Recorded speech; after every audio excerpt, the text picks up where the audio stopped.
The confrontation between a human desire for meaning and a world that offers none. To me, everybody is a philosopher. I have a social obligation. I have to feel like or act like a certain way to be socially accepted. All of socialization is to some degree a front that you put on, or you're pretending to some degree to have meaning, to share values. The bigger the group gets, the more distinct from authenticity it gets. Is AI gonna mess up the economy? Like, what do I even do? People graduating college and going right into this kind of mindset where divorcing from the norms of their parents. The only thing I'm sure of is I come into this world and I'm gonna leave this world. All right, Jonathan, welcome to the Self-Alignment Podcast.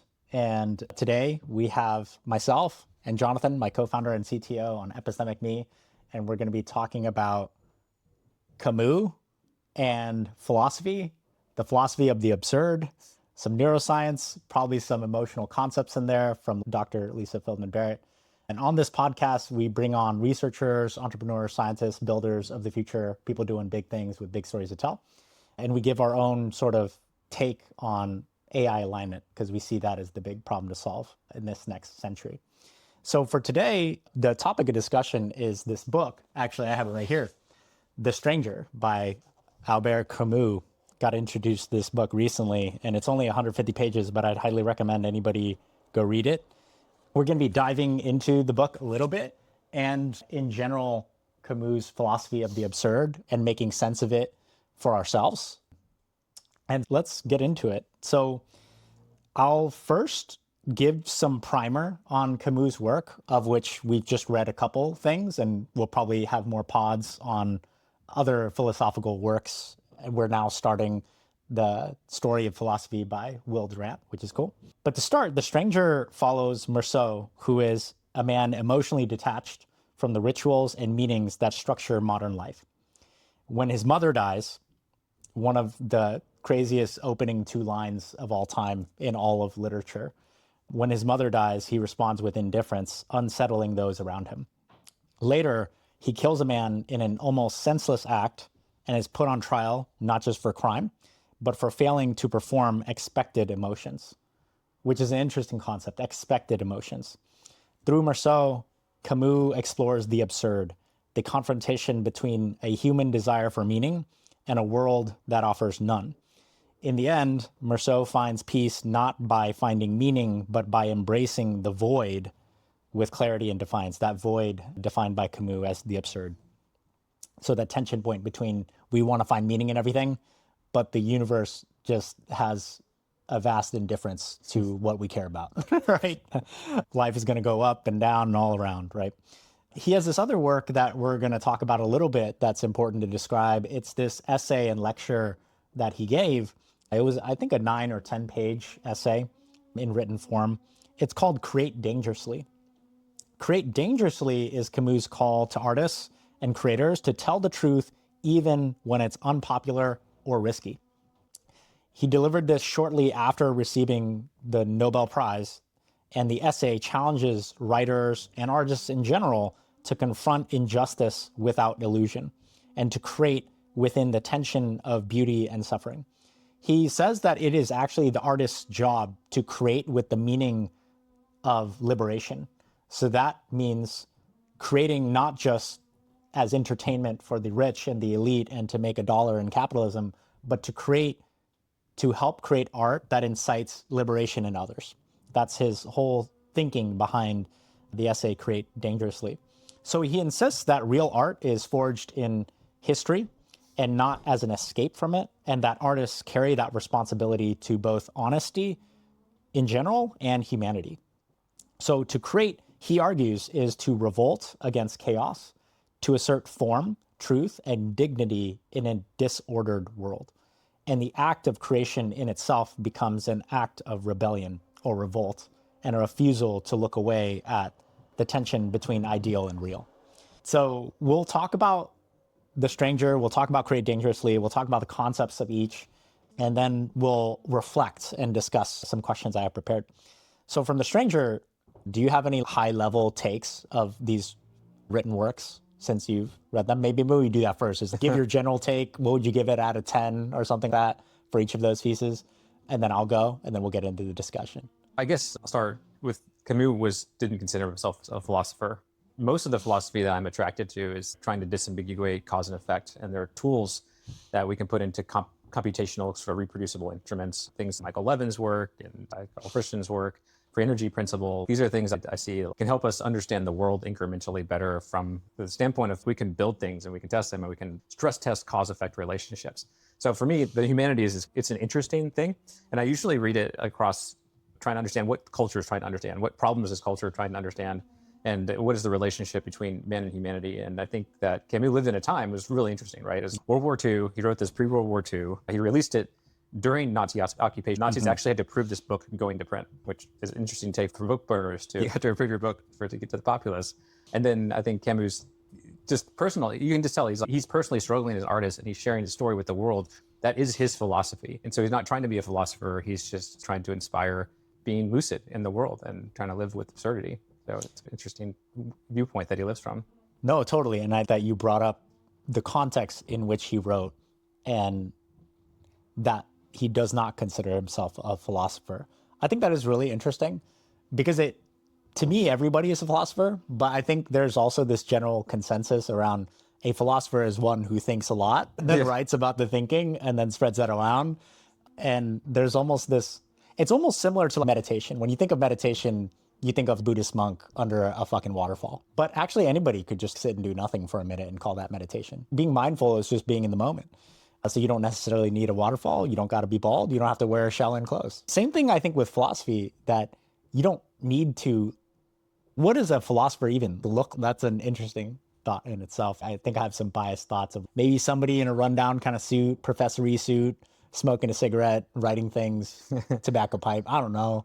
That's what I have as a picture in my mind. But when I consciously think about it, I think anybody is a philosopher. Anybody that is acting in the world is a philosopher. You are expressing your philosophy as you engage in the world. Wait, what would you give The Stranger out of 10 and then Create Dangerously out of 10? I'm curious.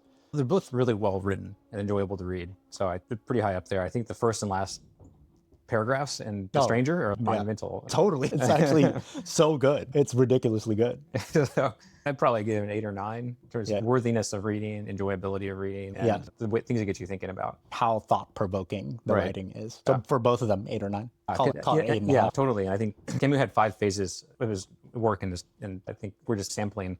But his work takes an arc, and it tells the story of a man who just was living in this world and trying to understand things. As we all are. Yeah. Some of them could write better than others, though. Right. That's a very good writer. Yeah. No, he's such a good writer. Very atypical for philosophers. Maybe probably because he doesn't consider himself one. He considers himself an artist. But I have found that in a lot of philosophical works, it's not as vivid imagery that he commands his written works. Here, I'll read the first line and we'll get into it. My mom died today, or yesterday, maybe. I don't know. That's the opening line. My mom died today, or yesterday, maybe. I don't know. That's one of the most famous openers in the world, which, because it is what it is, it's wow. That in itself conveys his whole philosophy around the absurd and sets the stage for who this character is.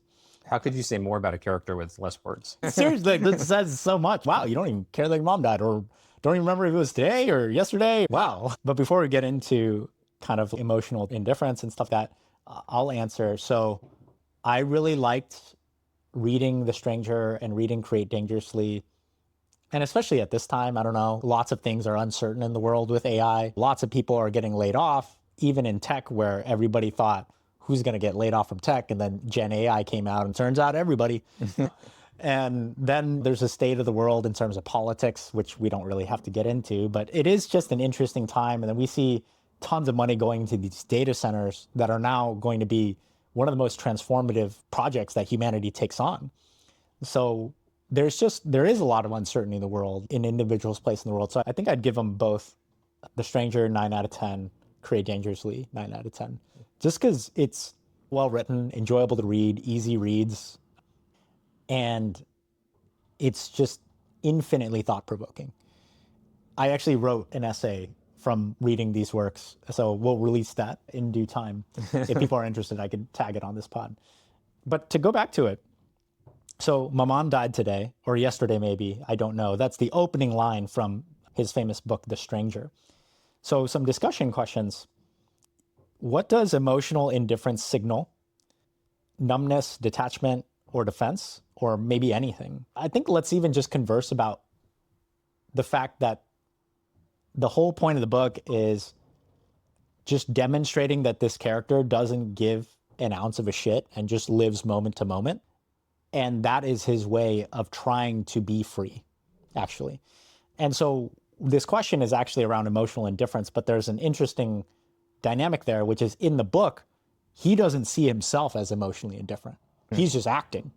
Other people around him perceive that he's emotionally indifferent. Any thoughts to say on that concept?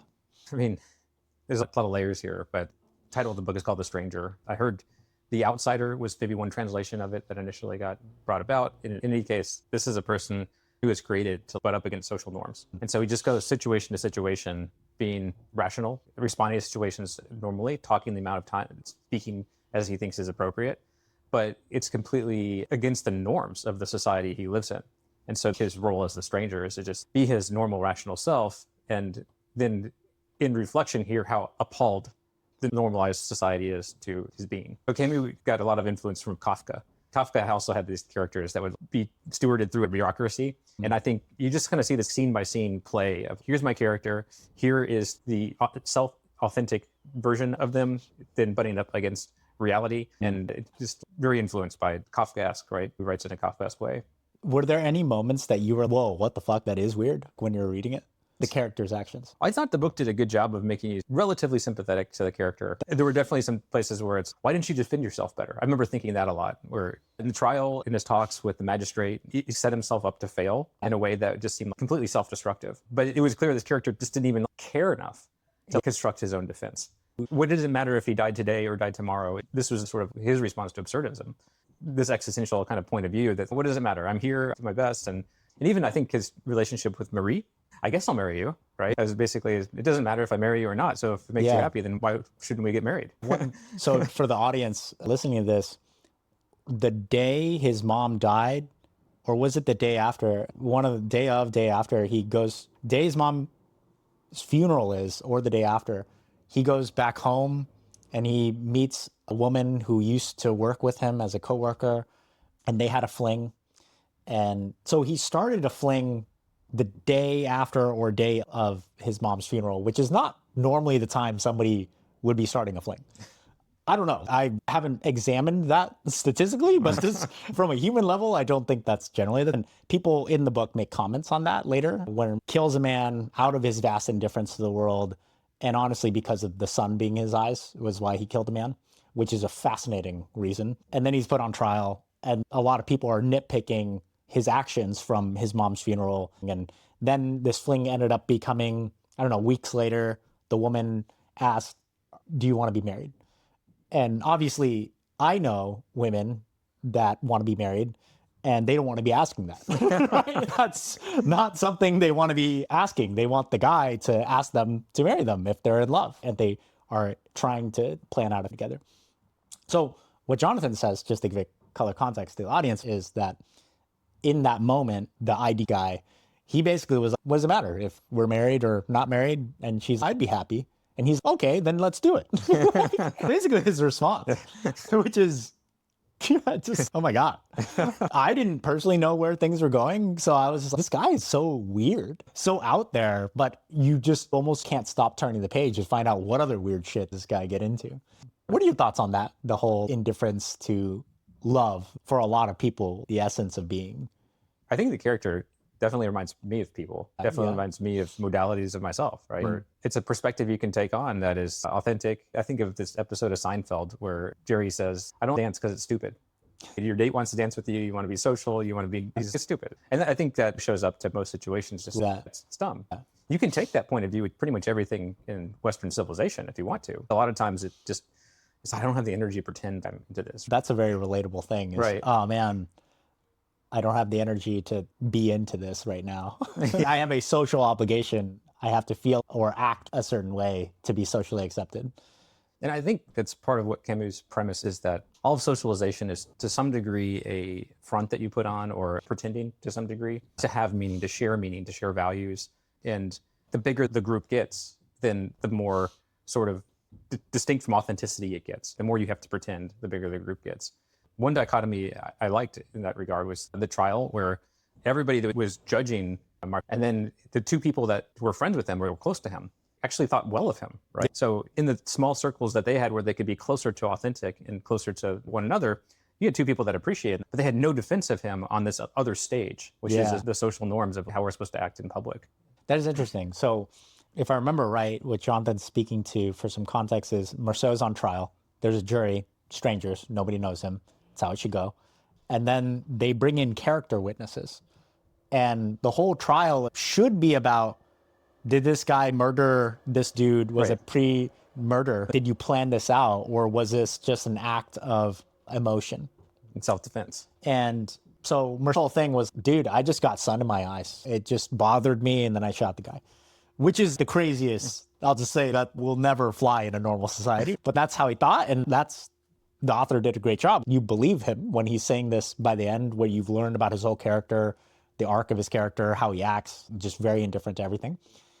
And then they brought in character witnesses to examine how he was during his mother's death, as if that matters at all for the actual thing at hand, which is him murdering a dude or not out of self-defense. So the commentary there Camus is making is, even though that isn't, the problem is people can't make sense of the guy. That's everybody's problem of it, is that you don't act us.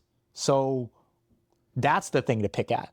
And that's the thing with which we should judge the rest of your life and give you a life sentence. So Jonathan's saying that people that actually got close to Meursault over time actually just had nothing but good things to say to him, about him. They couldn't speak to the murderer because they weren't there, but they acted as character witness of this guy over time. And then everybody else, the prosecutor was trying to throw his character on under the bus to be, look, he didn't give a shit about his mom dying. He had a fling right after his mom died. And that was essentially enough for the whole jury to decide, let's condemn this man to not just prison for life, but also let's just kill him in front of everybody. That was the sentence he ended up getting.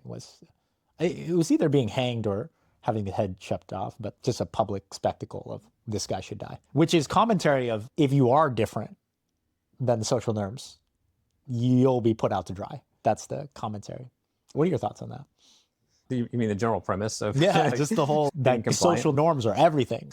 A lot of layers there, but feel free to respond to whichever one that resonates. In a certain sense, I think that the ability to be different than your tribe or your community or your civilization is an entitlement of Western civilization. It doesn't fly in authoritarian Russia today. That's true. And if you go back to times pre-modern, to be different was, you were ostracized, you were kicked out. And reading the book, The Great Transformation, the Indus cultures had, at least some subsect of India, had these cultures where, as an adolescent, you would choose whether you were going to opt in to the rituals of your society or you're going to live in the jungle. You're welcome to live in the jungle. A coming of age pick. It was a coming of age to do this. And it was a 50-50 thing. Some people would say, I'm just going to go live in the jungle and opt in. I'll be back and forth and stuff like this, but I'm out of the society. And I think there is a certain entitlement to acting in a way that is unsafe, right? Mm-hmm. He's a threat to people. Perhaps they're scared that he's a threat to their children, their well-being, right? Yeah. And so I think conformity plays a role in a civilization that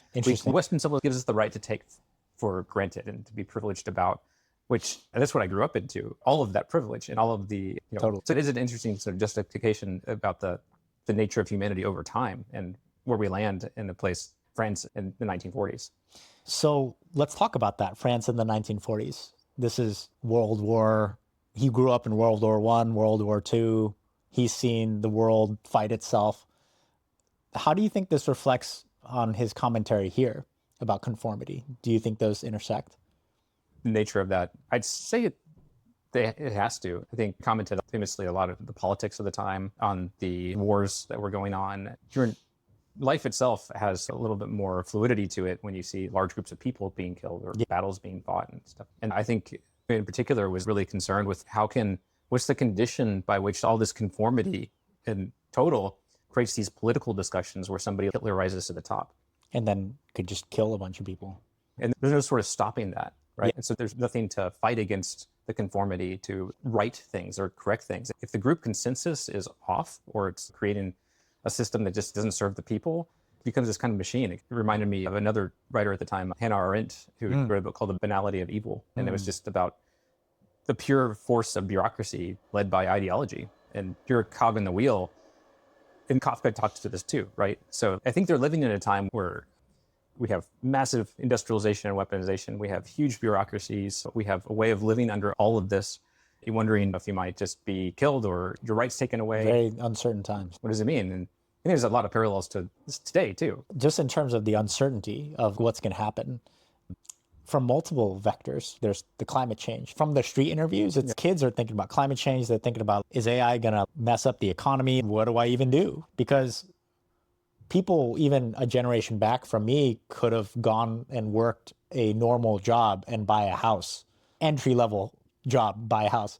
Nowadays, you can't do that shit. And then even our younger generation, I feel I got lucky, even though I was poor in college. Just timing-wise, I got lucky in terms of, and had more privilege than the future generations in terms of being in the right place at the right time to transition to a tech job, make enough wealth for myself to buy my own place. But future generations, it's going to be even harder to secure land or have assets in your name.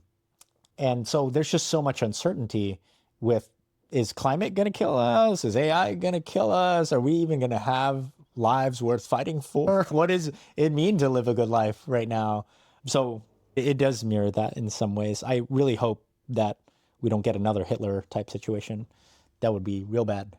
That's an interesting thought. And you're hearing a lot right now about the buy-in to when people don't have the stakes, they don't own a home, they don't own stock in the market, then they don't have a stake to participate in the capitalistic system. And then they become a populist nihilist. The system's not working for me, so populism can solve this in some way, whether it's on the left or right point of view. And I think as we just see people graduating college and going right into this kind of mindset where they're divorcing from the norms of their parents. And since they're becoming the stranger, right? They're opting to become the stranger because the system is not working for them.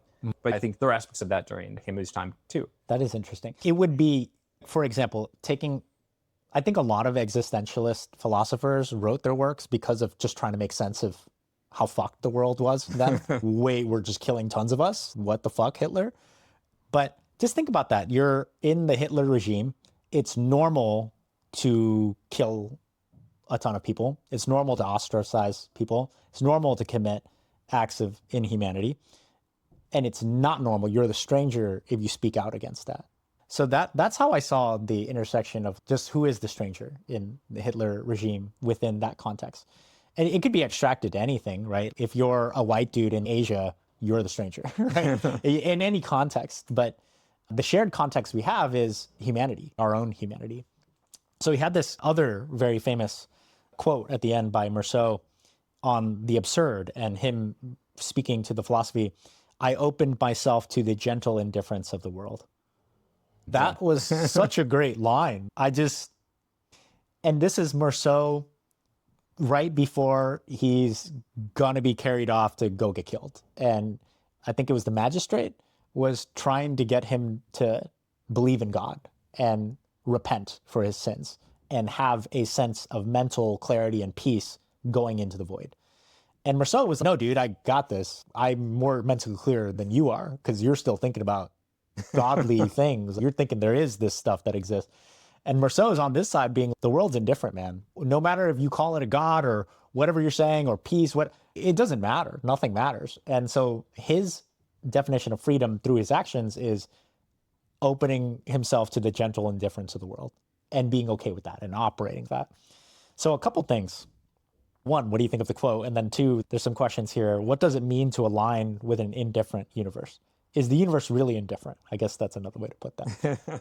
So interesting concept to explore. If I remember correctly, before that, he was being sold on the concept of God and forgiveness and an eternal soul, which he just, it made him mad. I could read that part because when he went off, it was actually so good. Hang on, I'll read that. I think it'd be useful. It was the most animated he got. So the priest, it was a priest. The priest gazed around my cell and answered in a voice that sounded very weird to me. Every stone here sweats with suffering, I know that. I have never looked at them without a feeling of anguish, but deep in my heart, I know that the most wretched among you have seen a divine face emerge from their darkness. That is the face you are asked to see. And this is the priest trying to make Meursault a godly man. And Meursault says, or in his monologue, this perked me up a little. This is the first time ever he's been perked up in the whole series. By the way, he's about to die. And the guy's talking about the stones. I said that I had been looking at the stones in these walls for months. That's when he perked up. There wasn't anything or anyone in the world I knew better. Maybe at one time, way back, I had searched for a face in them. But the face I was looking for was as bright as the sun and the flame of desire. And it belonged to Marie, the woman that he was going to indifferently marry. I had searched for it in vain. Now it was all over. And in any case, I'd never seen anything emerge from these sweating stones. The chaplain, I think I'm pronouncing that right, looked at me with a kind of sadness. I now had my back flat against the wall and light was streaming over my forehead. He muttered a few words I didn't catch and abruptly asked if he could embrace me. No, I said, this is Meursault. He turned and walked over to the wall and slowly ran his hand over it. Do you really love this earth as much as all that? He murmured. I didn't answer. So what ends up happening is the priest is just flabbergasted because he's talked to many men on death row and all of them have turned to become godly men at the end. And Meursault is just like, no, dude, get away from me. And so the priest here is just super frustrated. He says, no, I refuse to believe you. I know at one time or another, you've wished for another life. And fast forward, this is what Meursault ends up getting triggered, and this is the most animated he had ever been. Then, I don't know why, but something inside me snapped. I started yelling at the top of my lungs, and I insulted him and told him not to waste his prayers on me. I grabbed him by the collar of his cassock. I was pouring out on him everything that was in my heart, cries of anger and cries of joy.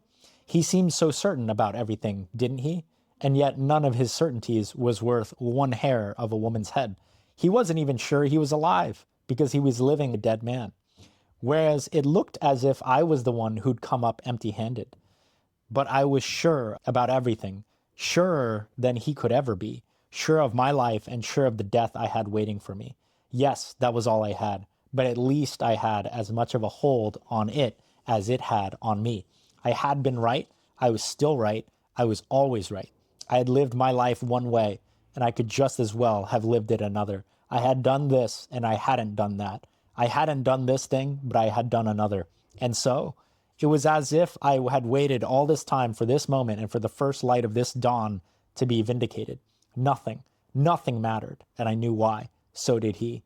Throughout the whole absurd life I'd lived, a dark wind had been rising toward me from somewhere deep in my future, across years that were still to come, and it passed.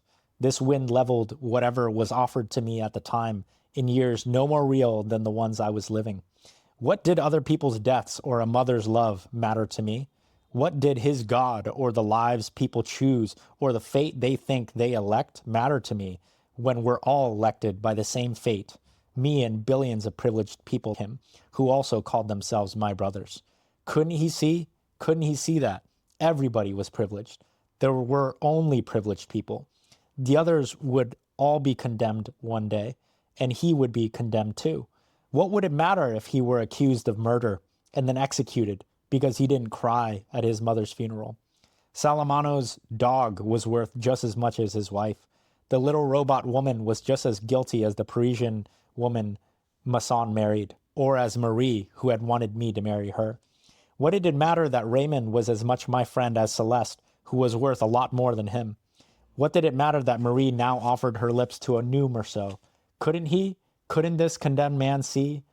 And that from somewhere deep in my future, all the shouting had me gasping for air, but they were already tearing the chaplain from my grip, and the guards were threatening me. He calmed them, though, and looked at me for a moment without saying anything. His eyes were full of tears. Then he turned and disappeared. Fast forward a little bit more. As if that blind rage had washed me clean, rid me of hope, for the first time in that night, alive with signs and stars, I opened myself to the gentle indifference of the world, finding it so much myself, so a brother, really. I felt that I had been happy and that I was happy again. For everything to be consummated, for me to feel less alone, I had only to wish that there be a large crowd of spectators the day of my execution, and that they greet me with cries of hate. What a guy.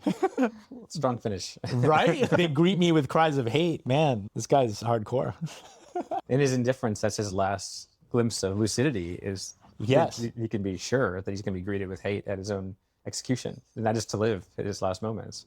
For him, at least I'm sure of these things. Everything else I'm not sure of, but at least I'm sure of these things.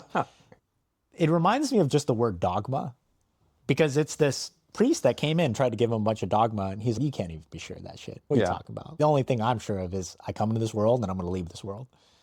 And that's the whole section there, was just the articulation of the dogma that he saw in everything, right? Yes. And how right he could be versus the dogma. And I think Camus was trying to say a lot in those little sentences, right? It's a commentary on the religion. The priest hasn't even lived. He's just swimming in this dogma. Here, right? yeah. He's just trying to spread the dogma. What kind of life are you living? And even the dogma of the people that are going to the execution. Because Camus had spoken out, it was one of his top causes actually, was to remove the death penalty. And people make an example of people at an execution. And so they come with hate and they vilify this action and this actor as if it is cementing a social value in place. Very dogmatic, right? Hey, there's a truth, you are wrong. And what you get for being wrong is you get the worst thing. And I think that's the overall point, was to be right versus the dogma is a risk. And bridging that to Nazi Germany, if you were Meursault speaking up against the crowd and what they wanted, you would have been sentenced to death too. If you were speaking up for the Jews back then, your whole family would be fucking dead. So that is an interesting commentary. It's also interesting to me that Meursault was the most animated during this time than the whole book. He's just found mental clarity and happiness.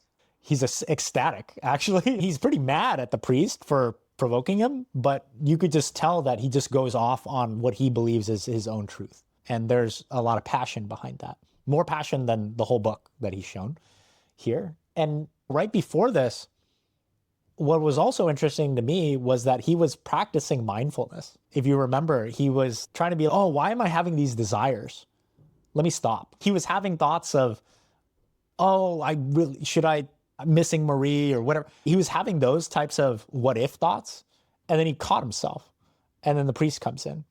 And in the act of catching himself, if I remember right, he was quite pleased with that. And then he starts pondering, if I remember right, how his mother felt towards the end of her days, to better empathize with her. It was some high level, I would call it almost psychopathic level of how he was just commenting on, oh, hey, mother must have had thoughts of yearning. That was the sense that I got from him. He's like, we don't do that. We don't yearn though. Okay. Do you think the universe is indifferent? I have my own point of view about it. About the universe. I think life is an opinion. Say more on that. What do you mean? Just to say that the universe is completely indifferent, and then to look at the development of life on Earth across a star system, a universe that has trillions of stars. I think that there are forces at play that create sustainable ways that the consciousness can exist and continue. And I think we don't know what the opinion means yet. I just think that staying on the path of life is something that the universe afforded us. And so I don't think it's completely indifferent myself. I think the quest to maintain life's journey is really a unique opportunity, and it definitely biases action one way versus another. And I think all of us that are sitting here today are here because our ancestors were biased in that particular way. That is, they wanted to optimize their evolutionary fitness function, for sure. That's why we're here. Let's be real. That's why we exist. Right. In everything that we talk about, the way we interpret the world through art or how we're going to respond to something in a certain situation, at least carries all of that baggage of piles and piles of generations of ancestors who were selected for natural fitness of finding a way to continue to live. That shows up in so many ways in every moment, every episode of our conscious being. So interesting. Do you then think that we are just manifestations of the universe experiencing itself? That's like the Benjamin Bratton sort of take, right? We're all just extensions of the universe trying to make sense of the universe. Right. The very Eastern way to look at things. The universe is just turning its neck to look at itself, right? I think it's one way to look at it. And I don't know that I feel an instrument of the universe or that I have a particularly privileged point of view, but I think that the collective population of consciousness is the universe making sense of itself. I don't think I feel that way either, where I am an instrument of the universe. But I wonder if even not having that thought is an instrument of the universe. It makes me question things, because if we bring in neuroscience into this, right, what Jonathan was saying was that there's lines of ancestry that we've had where their brains were all prediction machines trying to just exert their will into the world to just optimize our chance of being here, essentially, to survive and then spread their genes, make children. That's why we're here. So then it holds, okay, if we realize that our brains are just prediction machines, then what would it mean if my brain did believe I was an instrument of the universe? Or is it being an instrument of the universe? You don't believe that? I don't know. Just an interesting thought. It's interesting we came upon the word instrument, right? And I think Camus' absurdity is really that. One way I heard it described was to carry a knife into a gunfight, or not even that. It's so absurd that you're carrying a knife into a complete army that's armed with machine guns and artillery, and you're saying, I've got the instruments that I need to fight this war. And that's man's quest for meaning given the tool sets that we have of sense-making. Oh, I see. It's that absurd, right? That makes sense. Who are we to exist if we're bringing just our human brains into this world where there's, what is it, 120, I forget the numbers, 120 billion ebooks made every second or something like that. There's some stupid number that explains how many ebooks worth of data are we generating every single second. And our brains cannot compute that, right? So then who are we bringing the tiny brain as a knife to this gunfight of information making sense of the world? That's right. But we're trying anyway. One could argue that we only can take on the climate change problem because we've had certain members of us go and do science and create sensors that help us measurably and objectively identify climate change, the glaciers or tide or whatever, temperature. It's funny. Is that just the human condition then? Even though we're all just bringing a knife to the gunfight, we're all just going to do it anyway? To crave meaning at every step of the way, but to have effectively no tools to the overall outcome. That's the absurdity of the human condition. How do you absorb absurdism into your own personal philosophy? In some sense, I feel it every day. One way I feel it is that to have a sense of agency, you feel, okay, there are things in the world that I can change and things that I can't, and then trying to draw that line. And then you realize how many things existed in this world before we were here, our highways, our infrastructure, our running global trade, all this stuff. It was just laid down by monumental efforts by the populations of our ancestors. And then now I'm supposed to think that I have agency in this world. And it's a little absurd, right? And totally.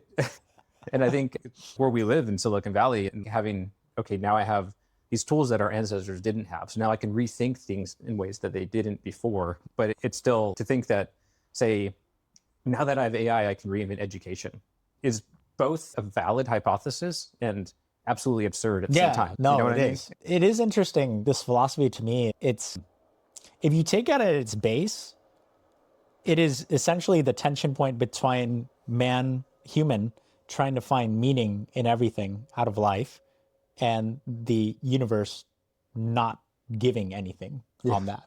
Man, human searches for answers from universe. Universe doesn't give anything. Man finds something anyway.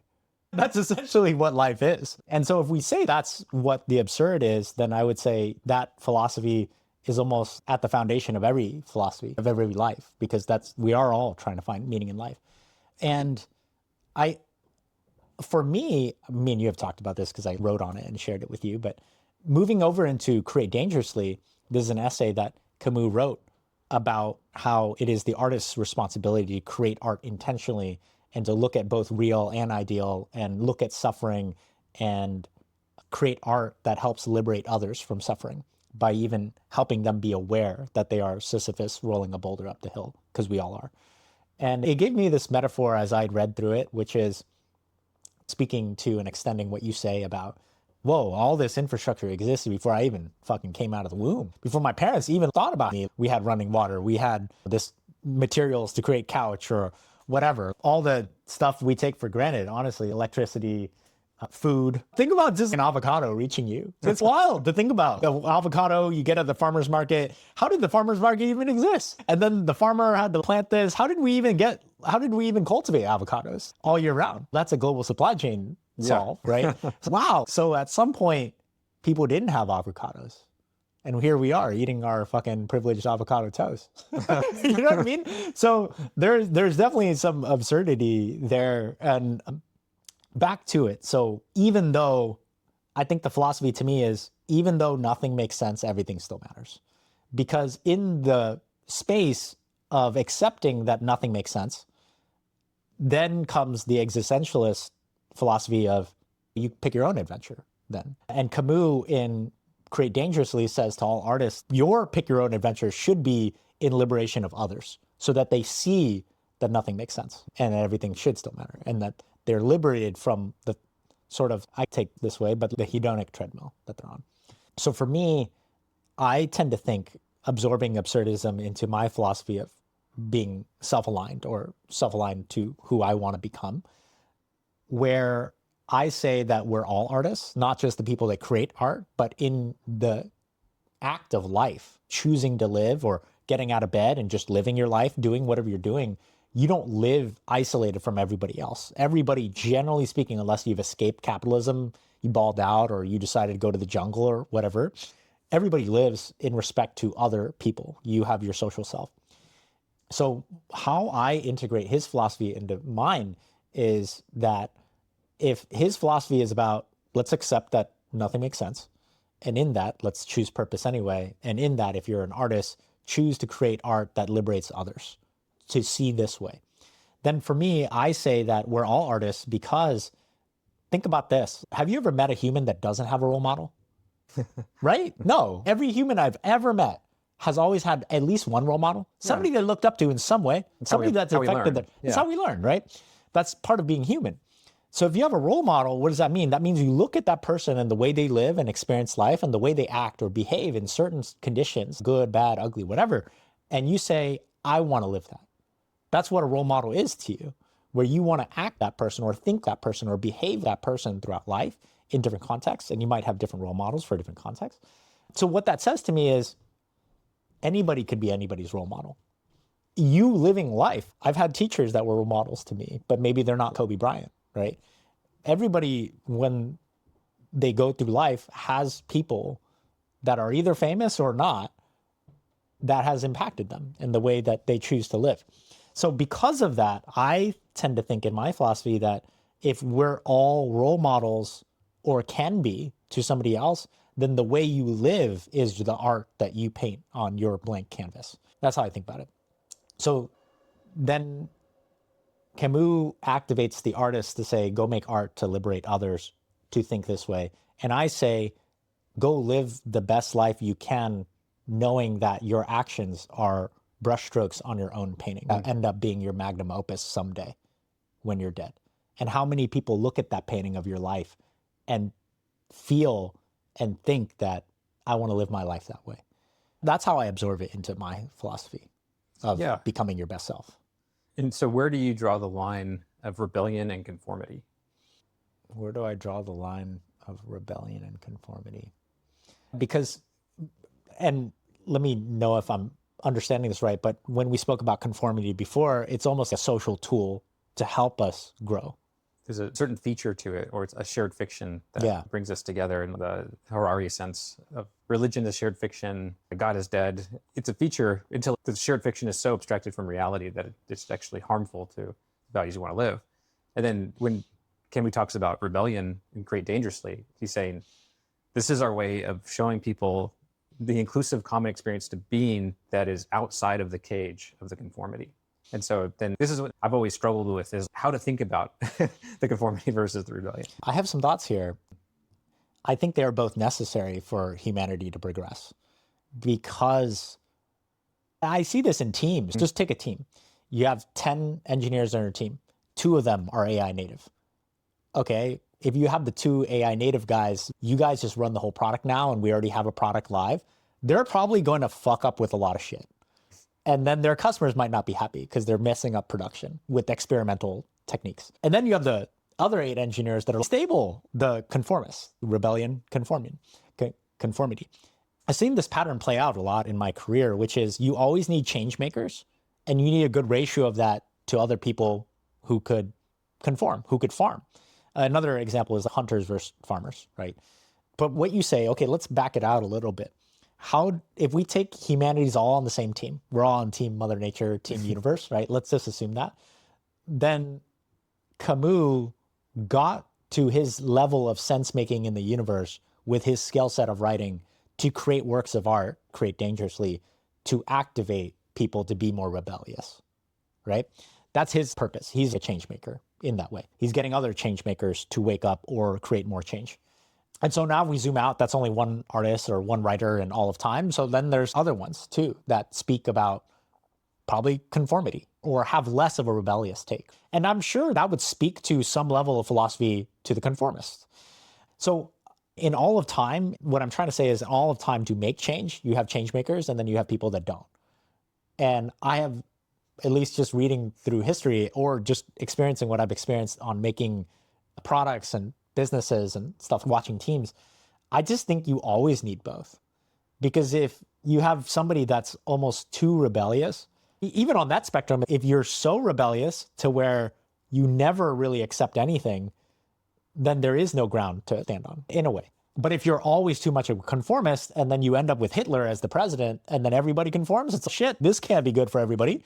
So I think it's probably just a balance. And at the humanity level, if we're taking the whole approach of the only truth, if we take a truth as the universe is experiencing itself, sensing itself, and we're instruments of it, whether willingly or not, then I think to progress on that, we could only speak to the historical pattern, which is there's always been rebellious people and always been conformist people.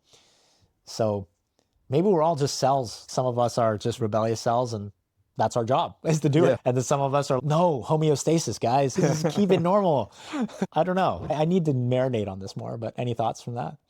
I have a lot because I think it's something I've lived through in the sense, but one thing that comes up, I think it's a feature of male and female in relationships. Wait, say more on that. What do you mean? Is Mei Lin going to hear this? And she is a creature of comfort. So conformity or no, there's certain rebellion is not within the range of things. But I think this is the very nature of being female and being male.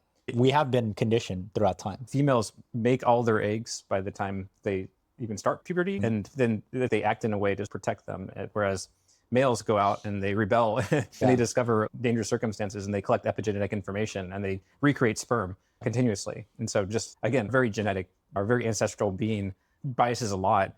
And I think that's why more rebellion in males than you do females across any given population of humans. It's one of those things. Growing up, I felt a stranger. And for me, it was my parents. My mother was Jewish. She wanted to raise me Jewish. My parents wanted to raise me Jewish. And they told me that there was a God. And I couldn't see the God, but the God was over everything. And I did not believe in anything that I couldn't experience. And so it had a very strong conviction, almost more so. And you guys are dogmatic. I'm a 5-year-old going into my Sunday school with this attitude. By the way, I tried everything I could not to go to Sunday school. I would hide. I would do everything I could. You're rebelling. And I carry that with me. And also in school, because I thought the curriculum and the learning pace here is way too slow. This is very dogmatic and very ritualistic. And I'm a stranger here. At the same time, you sacrifice just the being a normal kid and having relationships and friendships and sharing these common beliefs and embracing in the traditions and the rituals and bonding, right? So I think I had a developmental cost. So this sort of existential stubbornness. This rebellious nature. And that sort of thing has expressed itself throughout my life. And I've wondered, so if I was more rebellious, I would be in prison or I'd be stoned in a spurious society, right? You just took the slider to extreme. And do I really admire the guy that can't follow the rules and is always being kicked out of class? And he's the ultimate rebel, right? So I'm a pragmatic rebel. Right? Yeah. Have I found the balance of this? And does that even matter? What does that mean?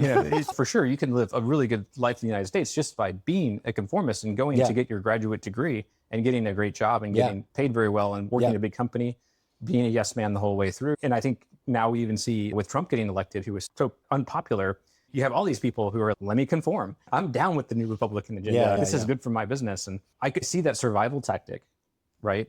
And I compare that with rebellion. And I think, again, we go back to these Kafka scenes of scene after scene. I'm presented with a challenge. And then how am I going, as a pragmatic rebel, how am I going to interact with this? Or am I better to be adaptable and be able to sleuth into a conformist mentality and really get people to believe that I'm drinking the Kool-Aid and I'm one of them? So therein lies the question, which is, what is better? How do you stake in the ground an axis that is better to judge decisions? Right? Because that's what this comes to. Philosophically, at least to me, that's where the train of thought goes to, which is, what would be better for you, for humanity, for your wife, right? How do you define better there? And from as far as I can tell from history, there isn't an absolute answer for this. It just so much depends on circumstance. I think it's all contextual. It's all contextual. I think adaptability is Probably key, and not being on the far extremes of either, and probably being able to recognize when to exercise your rebellion muscles and when to exercise your conformity muscles. Best way to participate in the civilization. To maximize your evolutionary fitness function. To be adaptable and to be able to recognize the situations that have the payoff that services your long-term needs. Okay. So it sounds then, if we're deconstructing this into what is optimal, then the ability to even recognize what is an action of rebellion or an action of conformity given the context, that skill would need to be really high for this individual, right? I think so. So you'd have to have a lot of social intelligence. And even, I've read Paul Graham says of Sam Altman lately that he's exceptionally good at acquiring power, to act in a way that he gradually accumulates power. And so that makes sense. And that happens at a scale. If you just, again, go back to seeing how is he interacting with people, where he goes out of the interaction with more power than he came into it. Interesting. Over and over again. And I think that's not just a type of emotional intelligence. There's a type of political savvy. There's a type of, I understand the system as a whole and all the interconnected parts, and I'm playing the long game here. That it's a model you have to hold in your head. You have to have a good level of systems thinking, and you have to have social and political capital within that system that you accrue through relationships. And that also comes from your own proficiency. In capitalism, it would be about making capital or raising capital. So he's definitely shown himself good at that. This is an interesting thought that comes up at the intersection of, or tension point of, rebellion and conformity. But isn't conformity an act of rebellion against rebellion? There's more people that have the point of view of conformity than have the specific point of view of rebellion that you have. So who are you rebelling against to be a conformist? Totally. Okay, let's look at Nazi Germany. Let's say you're the one person that wants to speak up against a Nazi party. We're having a rally. Cool. You want to speak up about how everybody deserves to live. Okay, if you did that there, that would be rebellion there. But if you did that in the US, where that wouldn't be rebellion. Same behavior. They would be conformity there. So that's interesting. It's just all dependent on context. The cultural context. So that defines whether you're conforming or you're rebelling. So that also underscores what we just said, which is to then operate in the world, one must be able to read the context or read the room or read the organization structure, systems, hierarchies. And I think that's definitely part of being human. A skill set of being human is to have these implicit understandings of shared knowledge and social norms, people that don't have to be explicit. They don't always have to be explicit. You have to read these things. And I think that's natural in the tribal environment when you're talking about role models and you're talking about seeing behavior and this kind of thing. But then we get to the point in, again, 1940s Western civilization in France. These are highly evolved social institutions now that you don't really have an emotional sense for, an innate sense of belonging. And there are norms that get passed down through these institutions and these structures that are... It's not even conscious. It's not part of the living human condition that we're evolved and adapted to. There are more monstrosities that are dealing with higher level parts of a civilization. You get caught in the gears of that system a lot. And I think a lot of the ridiculousness, as in opening up the news today, it's just these gears are turning. We don't have a lot of intuitive sense for how we should deal with this, but we apply our intuitive sense towards it. But it's really not even in the realm of a family relationship or a community relationship or even a small town. I think that's actually Camus' point, at least for him trying to have a rally cry to artists to be, we all live in the matrix, basically. Please make art that helps people be more aware of that. So to know that the gears turning are a product of unconscious decisions. Let's get people to be more conscious of the world that they live in and the matrix that is layered on top. That's a really good point, because I was talking earlier about the privilege of even being able to act out at all, civilization and these higher level institutions that put you into these Kafkaesque bureaucracies. All of a sudden, it's not your job to be conformist anymore. It's your job to rebel, because this thing is not natural and nobody even intended it to be this way. That's so interesting. There's a lot of nature, nurture, chicken or egg thinking here, at least for me. For example, because we're entrepreneurs, right? It is a rebellious profession by nature. You're rebelling against the status quo of a target market. The products aren't good enough. Exactly. Or this market's all wrong. We should create a new market. So what if, let's take a thought experiment. What if everybody in the world was an entrepreneur? Would the world still run? Or would we have too much change introduced all the time into the system? It's hard to even imagine. Say everything got destroyed and then everybody's an entrepreneur all at once. I think it quickly would balance to where there's markets captured and power dynamics fold. If we took this as The Sims, for sure, whoever would be first to get money would build a moat. And then it'd be your moat acceleration and velocity rates would win. And then because we still live in capitalism, it'd be whoever acquires the most capital fastest then starts influencing power to acquire even more capital faster than the rest with policy, right? Interesting.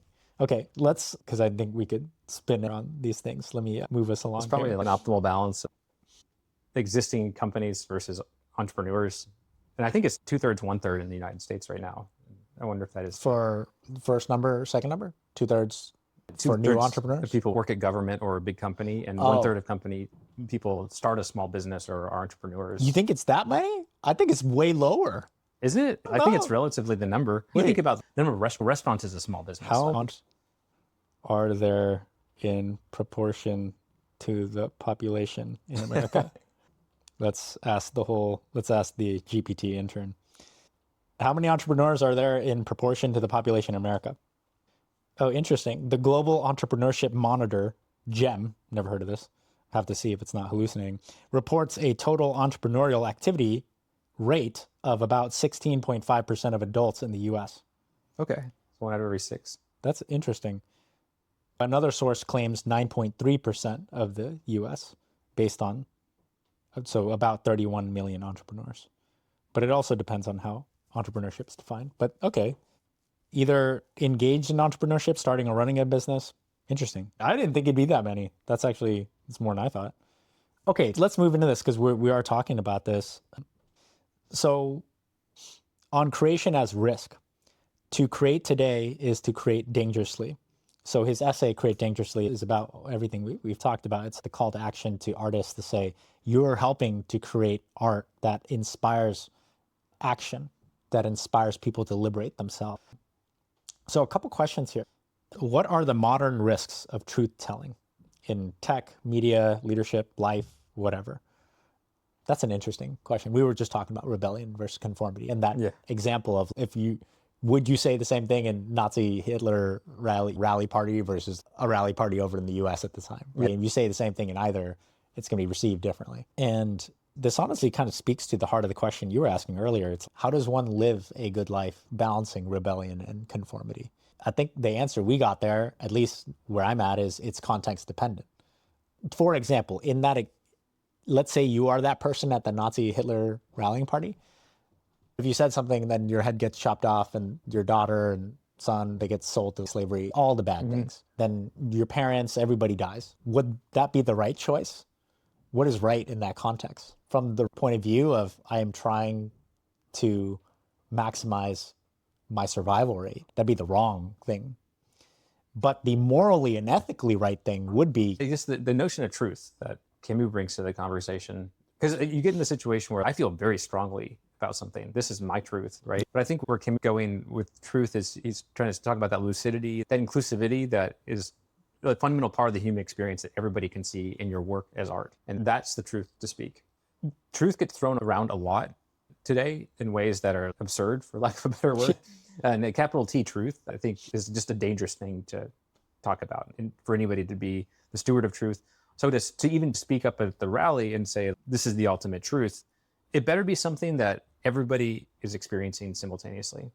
For them to shoot somebody and say that I didn't just shoot somebody, that would be a circumstance where it's worth considering risks, because what's next, right? Second order thinking. What's going to happen past me saying this? But I also think Camus was in a different time where the broadcast medium was really one that he was involved in. So when he was talking about all artists speaking up or criticized one way or another, there's no way, we're either too passive or we're too rebellious. Yeah. There's no right answer because these public norms are so crazy and they don't accept anything. That happened before the bifurcation of media that the internet, social media brought on, where I just think it's a very different thing now to speak your truth than it was in his time. Tell me more about that. And this has a philosophical arc, which I think he comes right before the set of postmodernist philosophers who speak. Deleuze is actually somebody who came up when I was reading your essay because of the way he defined art was almost very symmetrical with the way that you were defining art. Oh, okay. And these are speakers, Boulard, who was the person who influenced The Matrix. The Matrix being a situation where media had become so fractioned and personalized that everybody experienced an effective different reality. That's where the whole idea of the Matrix came from. I see. And so postmodernism was a philosophical arc where they saw the technology of media, how it was adapting, how it was going to evolve, and they tried to picture what the future is going to be. And this is before Camus wrote this essay, right? And I think that we're living in that now. And I was mentioning this Gen Alpha who grows up in all these little caverns of this fractured media system where they're going to be in some mini game of Minecraft that has some particular situation, and they're going to post a meme, and it's going to be funny because it's so absurd that it means anything, but it means everything at the same time. To the microcosm that they're in. And then the 6-7 is a way of social signaling that I'm part of all this absurdity. What's 6-7? You haven't heard 6-7? No, what's this? The kids are saying this everywhere. They're saying 6, the number 6, and then 7? They say 6-7, 6-7. And this is, we're talking 5-year-olds to 10-year-olds. What is 6-7? I first heard of it. My wife come back from an amusement park and kids were screaming it on a ride. Okay. Then she heard it from our nieces. And it's a Skrillex lyric that talks about some basketball player who's 6'7". Oh, okay. And then it was co-opted as a meme. And then there were nerdy white guys using this as 6'7", 6'7". And then all of a sudden, everybody's little brothers and sisters started, and it just became a meme of absurdity. Oh, interesting. And so this is... Oh, wow. And hilarious. Why is this funny to the younger generation? It's not a fart joke. It's not a sex thing. Where's the funniness in it? And they literally have a vector of humor, which is just the shared trauma of the absurdity that they live in. And I think it's caused by growing up with iPads and social media. Nothing means anything and everything means everything at the same time. The perfect way to say it is just this, you make the other kids laugh and everybody gets it. That's interesting. I have been wondering if Camus' philosophy of the absurd would appeal to, you were saying this, I think, in one of our Slack messages, that it would appeal to the younger generations more because of the times we live in. Everything is just absurd. So that is a manifestation of that, actually. So what does meaning mean in just this hyper-fractionalized media universe that we live in? You can have everything at your fingertips at once, but all of a sudden, everything's so empty at the same time. Everything's so lonely. It creates this tension between exactly the dynamics of individual sense-making towards this feeling that I'm supposed to have meaning, right? And it would be much different growing up today than when I did. That's so interesting, because I've had this thought of ontological velocity. How do you grow towards your best self? I think of it as you're just making your sense-making of the world.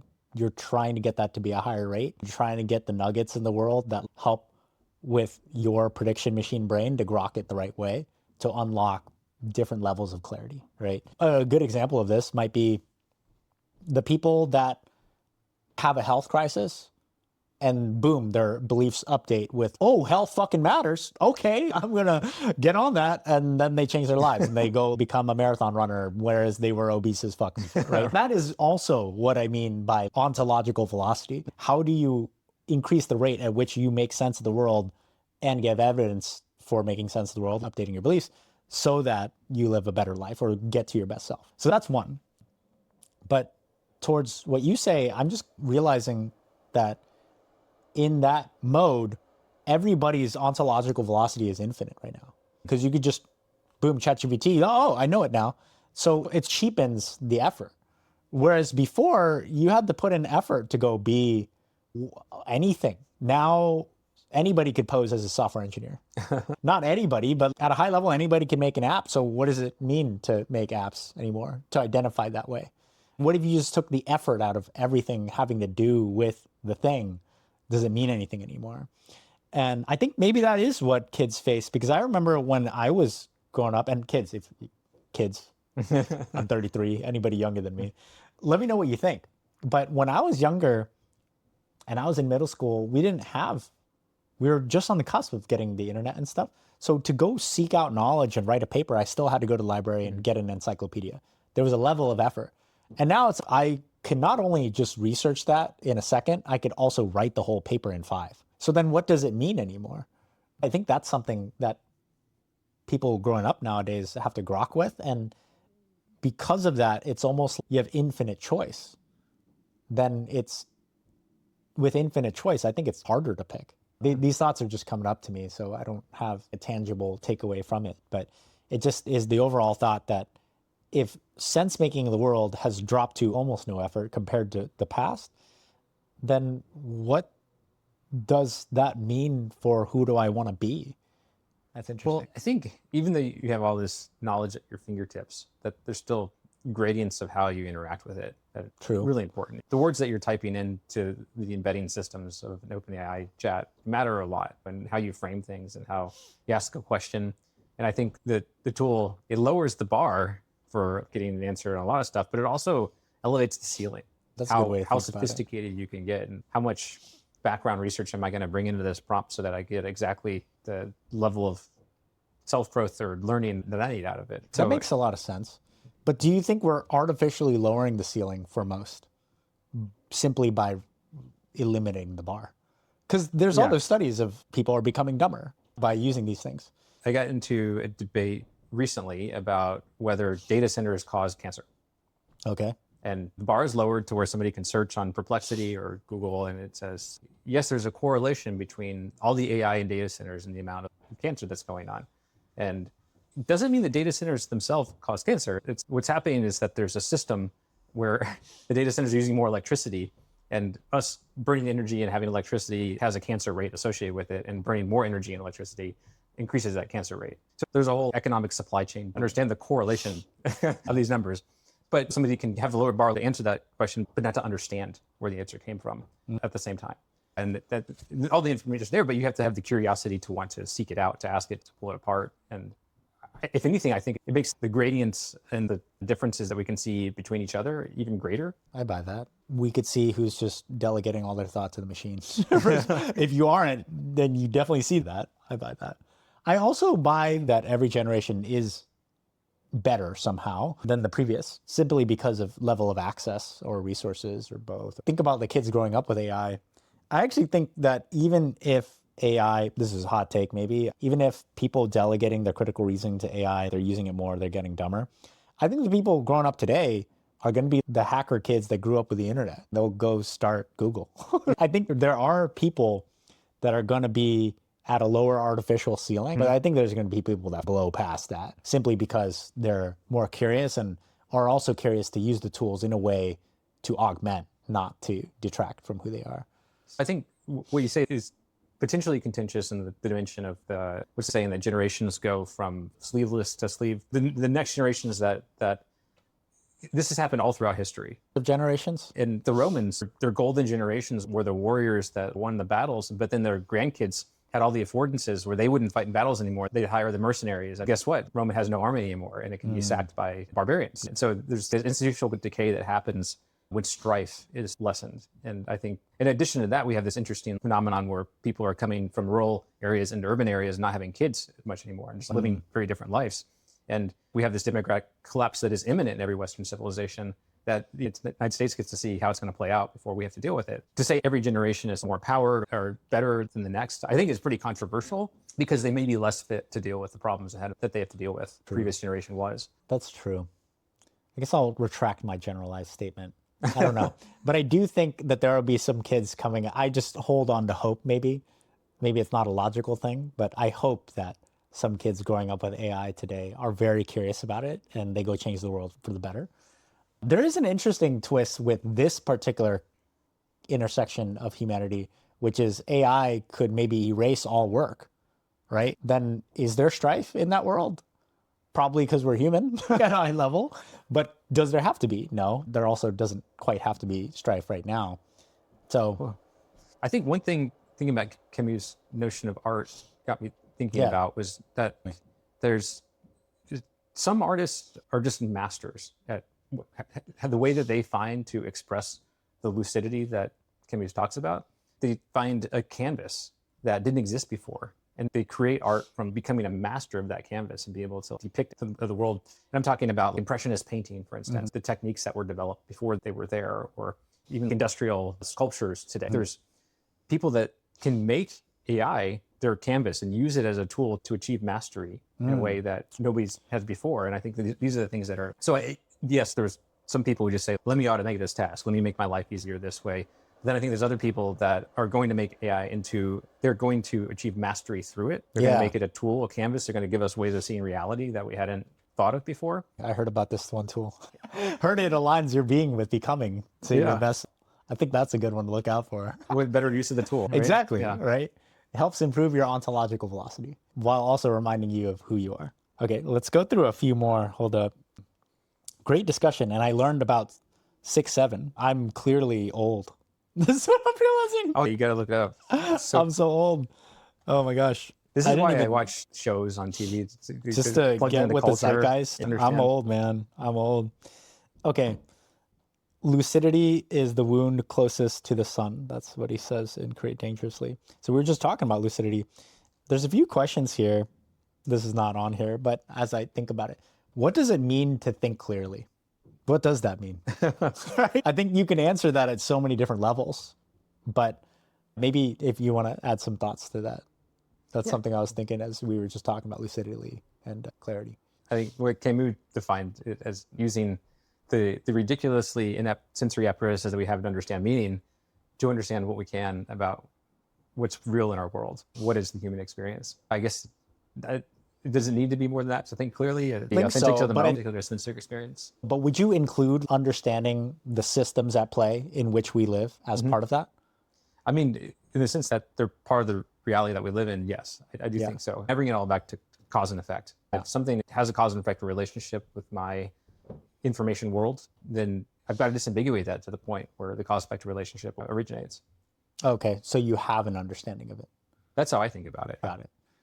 Interesting. I think it's fine to plug that misunderstanding with dogmas, because that's just a cognitive tool that we can use, but to call that a dogma and to know that there's opportunity then to go back to that and to really apply lucidity in that direction too. So here's what I'm thinking, which is in that example, how do you disambiguate something? You'd spend time thinking about it, researching about it, coming up with beliefs through experiments, through experiencing the world. Okay, so then it uses time and energy, which are limited. So no matter what station you're born at in life, you have limited time and energy. That's all we have. So then in the paradox of, okay, I want to make sense of the world, to make sense of myself, to live a good life, how do you prioritize? That's really hard. That's the problem everybody goes through, is the prioritization problem of where do I spend my time and energy to then discover more about the world, to discover myself. How do you think about that? It's again a question I've thought about a lot. I find really challenging. It's hard. I haven't found the answers to this myself, so that's why I'm bringing it up. I think historically, you find a tribal role model and you figure out the way they live their life and you normalize yourself into that. And then you get old enough where you can find some way to maybe slightly individuate, and you keep the blinders on for a while, learn the practice, learn the trade, be an apprentice, and then maybe find your own way of doing that. Got it. And I think what's confusing now is which role model do you want to pick? And there's so many choices, right? And you can live lives that nobody else has ever lived before in any form or format. That's true. That's true. And that's an unbounded cognitive function, right? It is. I know there's one philosopher I used to listen to in sensemaking, and he just threw in the towel on sensemaking and joined a church. He's like, you know what? All of our ancestors figured all these things out about how to go there. I'm just going to do that. So that's how he chose to prioritize, was use everybody else's priority function.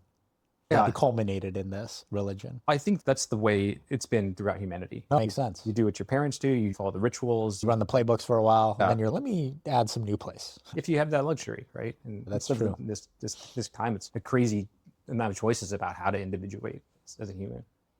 Interesting. I think, to me, there are things that you could hold more true than other things. For example, if I don't work out for a while and I go up a flight of stairs, I don't feel good. And I also know that when that is not good, I'm not firing on all cylinders. I don't feel myself. So I know that putting my time and energy towards my physical health has abundant returns. So I'm going to keep doing that. But it did take me a while. I wasn't always that way. It took me a while to get there, looking back. But that's probably, there's some level of these. In religion, they have their playbooks, the Bible, and whatever else. So here's the playbook for living a good life. I'd say that those make sense that they're time battle tested in a way. So if you do live in some of these ways, you're probably going to get back more happiness points than if you weren't. But then the question is, if you weren't and created some net new path, could it create more happiness points than if you just went with this one? I guess that's the never-ending battle of rebellion and conformity. That's a great way to look at it. You made me think about our health pillars and our clear dimension. Yeah. And we have 9 health pillars we modeled, and you can't evolve, you can't grow in all the different directions at once. Or maybe you can, but they're tiny growth, not step function growth. It's not going to be optimal. Totally. But you can choose, okay, maybe I'm going to take a conformist way to manage my mental health while I take a journey of new crypto asset investment classes for my financial I'm health. going to go to the moon. Yeah. Which is the idea. So for everybody, we build this tool called Clarity. Please check it out. It'll be in the links. It's your thinking partner for life's complexities. And Clarity is a tool to help you grow towards your best self. And we have 9 pillars of self or pillars of health that make up the self and who you are. So there's your physical health, there's your mental and emotional health, there's career health and vocation health, there's financial health, there's your family, relational health, your community health. Are you in service?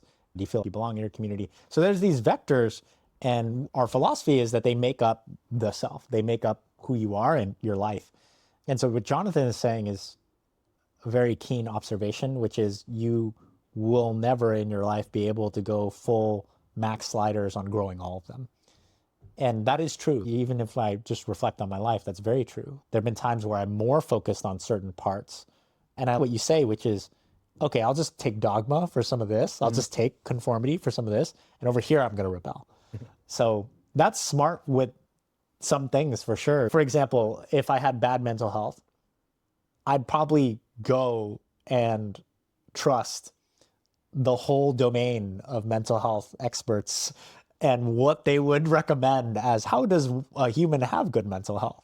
Then I would find works, Brain Energy or Outlive by Peter Attia or Steph Brian Johnson, and think about health span and lifespan. These guys are living longer, or these people are living longer, living without compromise to their movement, their breathing. I'll just go with that while I go figure out going to the moon on crypto, which is, how does one spend time and energy to prioritize? It's okay. If a playbook works to get you to a threshold you're okay with, then maybe take those. And then for somewhere else where you want to be an outlier, perhaps learn what the playbooks have to offer and just go rebel, do something different. And when I think back to a domain that we relate in, entrepreneurship, in 0 to 1, Peter Thiel famously says, it's stupid to compete.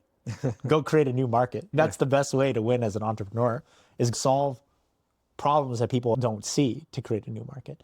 It would mean fixing everything else and just rebelling hard at this one thing. At least that's how I grok it. Interesting take.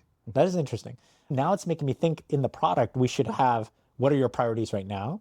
But we don't have a way for people to, these are going to be fixed for now. Or I don't care about these ones for now. That would be interesting. In the act of prioritizing, But we do. I guess it's just what you're doing in it. You're on the onboarding where you're at your satisfaction over the last 6 months. Oh, okay. That mean I'm content with this area for right now. Or at least we could infer that. We could make it mean that. That's how I've interpreted it in the calculation. Actually, now that I think about it, that makes sense. But it's also making me think, should we give people a way to fix it? But also there's another thought, which is maybe we're thinking at a very different level about these things than maybe our average user. Who knows? We'll have to test it. But anyway, okay, let's move it along because it's getting close to time. Okay, here's an interesting one. If the self is constantly rewiring, is there any fixed truth about who we are? If our brains are just prediction machines trying to minimize surprise, maximize free energy, according to Carl Frishton, then is there any fixed truth about who we are? That's such an interesting thought. At high level, it's only the truth that we see because we're choosing it. And that's what I was talking about before with capital T truth being pretty dangerous. But I think there are aspects of, I need to maintain this truth in order to relate to other humans. And be that a shared fiction or be that a fundamental, we can read the same language, we can identify the same words for colors and these kind of things. Those are truths that keep us coherent. So what do you call it? That should have a word.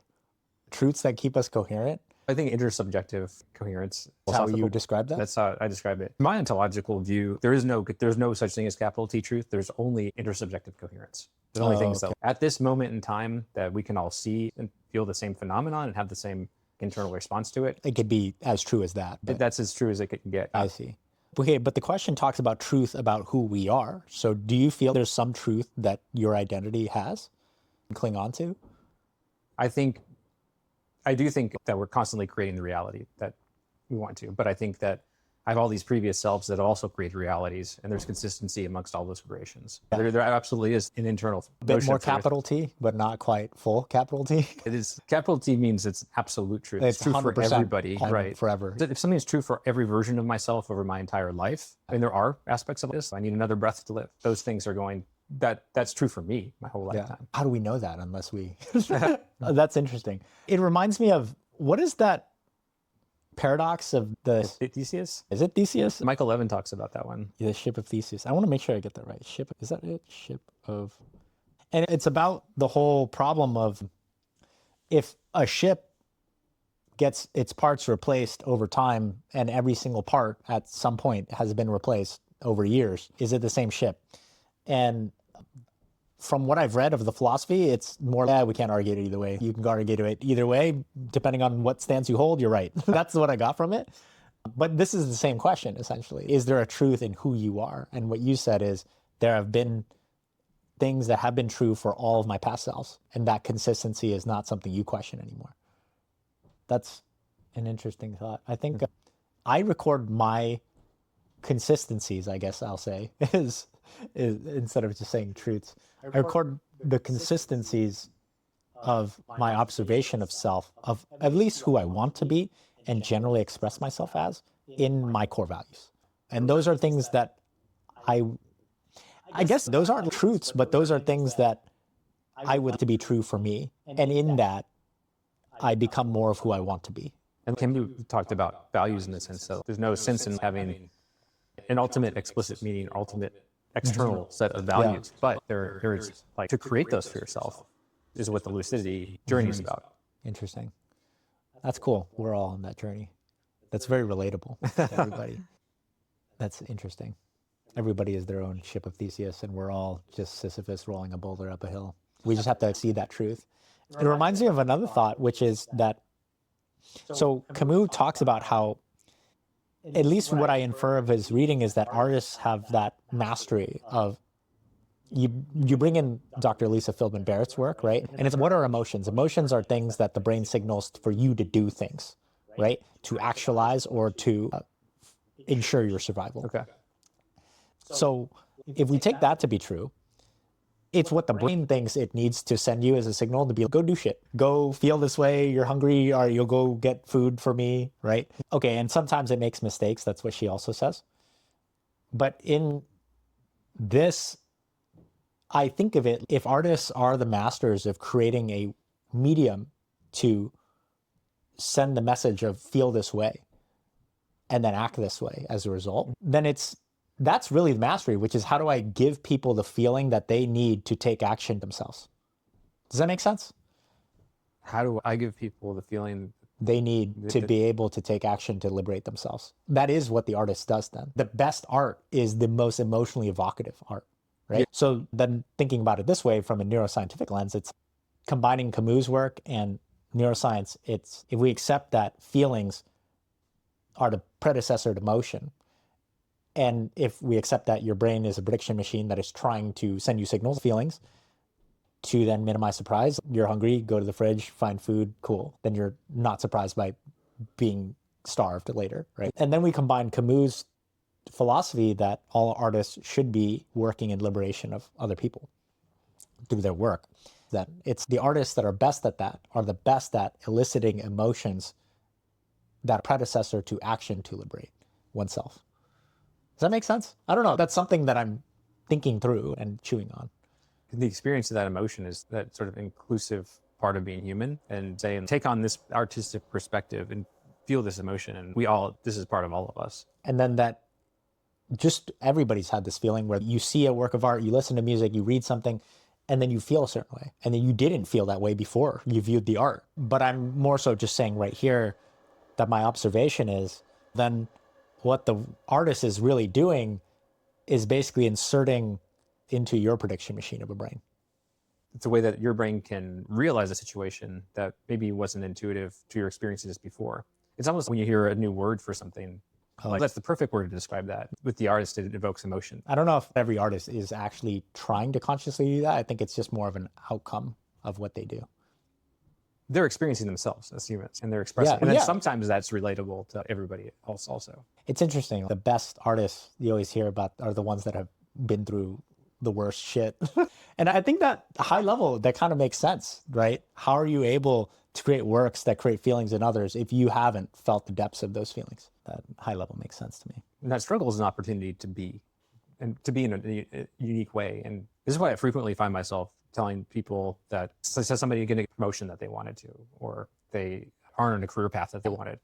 Hey, this is your unique journey. You get to see things, feel things, experience things here that you wouldn't have on that other journey. This is yours to make meaning out of that and just help it serve you. How does that go when you tell them that? I think I want to see it that way. It doesn't feel that way. Ideal and real.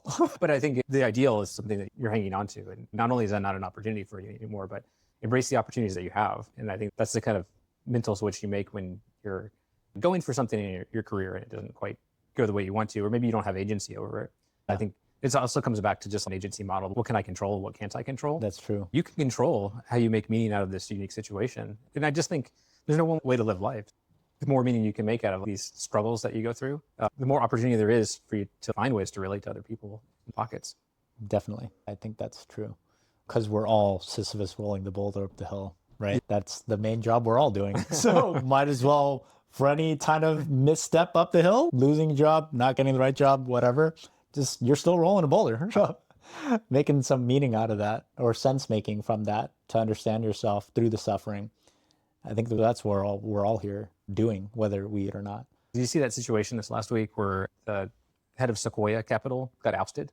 No, I didn't see that. What happened? Roloff both was the head of Sequoia, and apparently some of the partners convinced some of the LPs that his AI strategy wasn't what they needed right now. Okay. Roloff had stewarded them through this era where they had to divest of their Chinese investments, which is a huge part of Sequoia's portfolio. He handles some rough things. Wow. And this is a guy you thought he's Teflon, right? He's done everything right in his career. He's done everything anybody would ever want, right? And even it's the Game of Thrones, right? Everybody in every situation is going to have a fall or go down the hill, right? And he's being replaced by a couple of partners.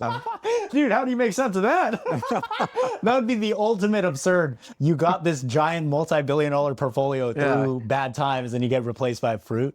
Is that Apple, but it has AI that works? Yeah, I guess that's what I thought immediately. There was some meme that they made. Oh my God. And you know what's funny? I would have believed it. Because that's how ridiculous Silicon Valley is. No, you might just leave amazing blockbuster type of portfolio and then boom, out the head of it and replace it with a fruit. I'd be like, that's Tuesday. That's hilarious though. No, but to your point, even he is Sisyphus rolling the boulder up the hill, right? Yeah, that's the human experience. That's what it is. We're gonna look back on this pod when we go through ups and downs with startup life. And that's just what it is. That's just what it is. All right, let's try to wrap up here. Okay, there's one more question that we'll end with. What is agency? I think I'll just ask it that way. What is agency? You mentioned that it's acting on things within your control. Do you think it has to do with the function of perceiving the system for what it is so that you know what's truly in your control? Do you think that has to do with it? Or is it you are only maximizing the agency at that particular moment based on the information you have? That, let's say that's agency A.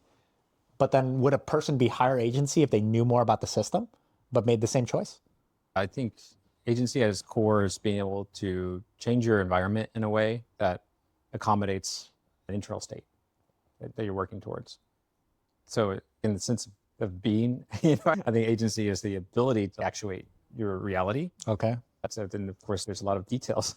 A lot of details. around what that looks. And what was the question you asked about that? I basically just asked, what is agency? And does agency, the function of it, does that depend on the actor's knowledge of the system? Yeah. If you had two agents, one had more knowledge of the system and they made the same choice, would you say that the person that had more knowledge but made the same choice anyway made a higher agency choice? I mean, in that example, it seems the two are of equal agency because they're both able to take control of the situation and their environment and affect their... Wait, okay, let me just bubble up the thought experiment, something more real. Let's say that there's you and there's another you, and you're both in the matrix, and only you know it, not other you.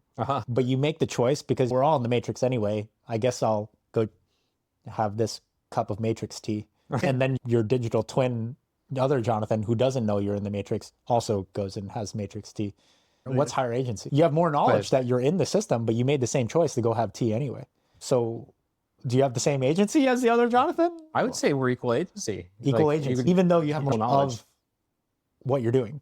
Because agency is about actuation and control of your environment. Interesting. So do I have more potential control of my environment? I have more potential agency. Right? But actualized agency, that's different. Oh, that. Potential agency and actualized agency. That's interesting. Because I forget if it's the red pill or the blue pill that I'm taking in that case. I've chosen to restrain my agency and just say, hey, this is cool. Well, now let's say there's a third version of you that's we're all in the matrix. What the fuck are you guys doing? Is that person higher agency?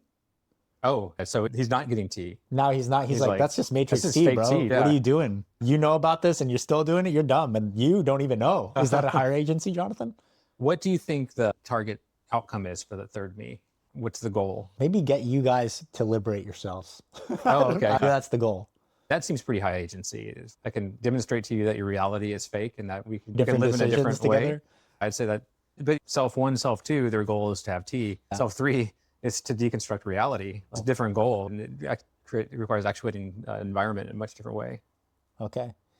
So then that self three has higher agency, higher potential agency and higher actualized agency because they're trying to get you to do something, deconstruct your reality. Okay. Fascinating. Interesting. That's so interesting that just the concept of potential agency and actualized agency, it sounds like the takeaway is it's dependent on the goal, the agent's goal. And self two is going to be self three. What are you doing, dude? We have good tea here. It's fine. Don't ruin it. All that exists on the other side is danger or something. This is going to kill us all. Self three is, I got out of the cave, guys. See what's out of the cave, right? Like, shit burns over there. What are you doing? That's funny.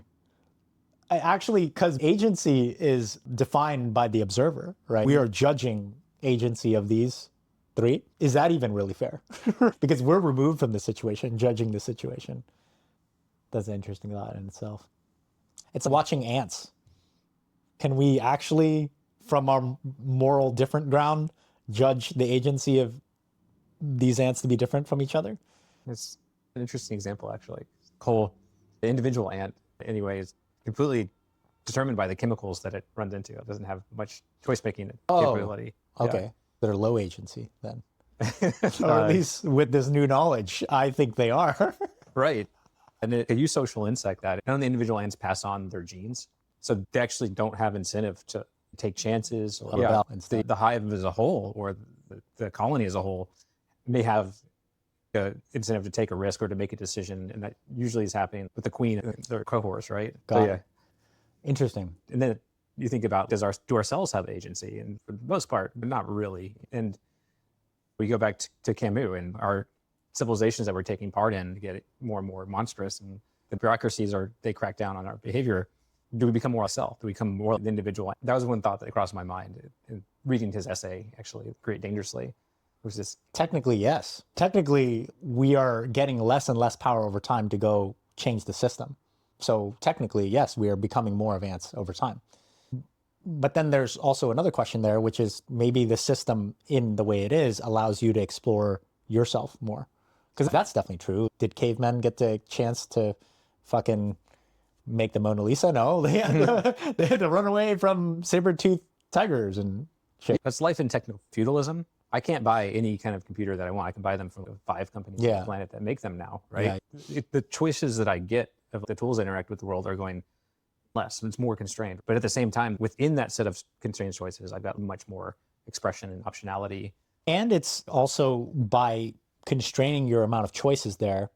For example, I don't get to choose what running water I have, but I get running water. And that allows me to cook and bathe myself so I don't have to think about cooking and bathing myself to the nth degree of let me go fetch water. I don't want to make that choice, actually. But that's in itself a thing. It's just you're trading choices to make other choices. Trading some level of agency, I suppose, to have more agency in other ways. I think that's exactly it. It's an agency trade-off. Okay, I think that's as good of time as any to wrap the pod. We talked about The Stranger. We went through the opening lines and the closing monologue that Meursault has. We talked about philosophies around Create Dangerously and related it to our own. We also talked about clarity a little bit, philosophy of what does it mean to become your best self and how we bake that into our product Clarity. Go check it out. It should be in the links. This was thoroughly enjoyable. We're now reading more philosophy, so we'll just do more pods on this and do the same thing where we have more discussion questions, talk about things. So if there are books or philosophers or concepts that you're interested in hearing from us about, definitely drop it in the comments, and we're always trying to respond to those. Jonathan, thanks a lot, dude. This was super fun. And for everybody, have a great day. Catch you next time.